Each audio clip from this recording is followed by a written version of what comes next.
Giants-Cowboys. I love the Giants-Cowboys as a New York guy, and I think, Mark Sessler, that there's a lot of reasons to be intrigued by this matchup in Jerry World. Do you agree? I do, and you're going to like what I have to say this time because I have been very down on the NFC East. I'm shocked this isn't on Sunday Night Football, then replayed 45 times on that network on NBC 1,000 I'm sure their times. second matchup will be. I mean, give me a break. But this, for me, is the sneaky, most interesting game of the week because of all the new faces. You're going to get to see Dak Prescott and Ezekiel Elliott, and I don't think that because Tony Romo is out that it interrupts necessarily what they really want to do with this offense. They're going to test drive that.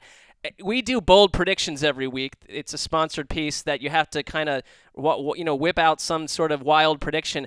And I did. I said that this game is going to produce. Whip it out? Got to whip it out in writing with your keyboard and your typewriter of your house, and you hold a typewriter. Whoa. What am I talking about? But anyways, I said this game would produce 102 points.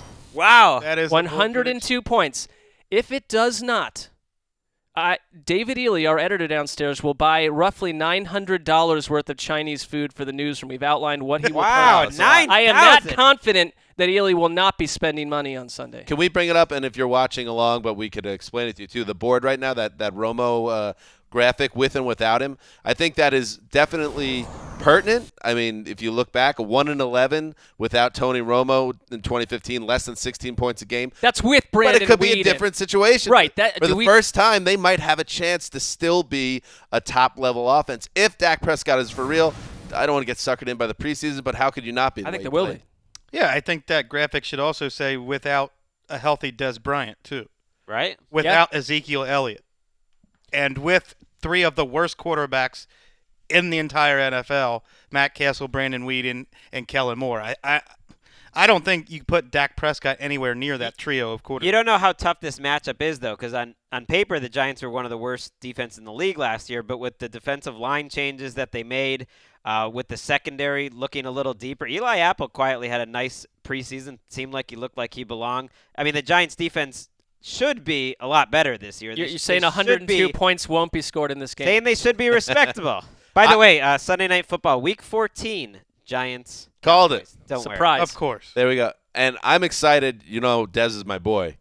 Peak Dez back in the building. He's calling himself, quote, unstoppable, and had this to say, I'm going to catch anything that's thrown to me. Well, that's for you for doubting him all offseason. Hey, I didn't doubt him. You used to said be he on was the done. dead brand. Listen, You said he was done. in my findings, I have found, That's a good point. You in my did findings, say he was done. bad feet and bad back, bad news. I like But this now new you're bit. Wide back, receiver. you're back in, though. I like what I'm hearing from him. I like this new bit where you are, at this point in two shows, you've decided your findings on various issues 4 or 5 times. You guys don't know what I'm doing when you're not seeing me. That is very true. A lot of research. I have my own lab. I will discuss It's in a hollowed-out volcano in the middle of the Pacific Ocean. exactly in off-season podcast, a video podcast. I will take everyone down into my lair, where I have findings that I find, Including the police.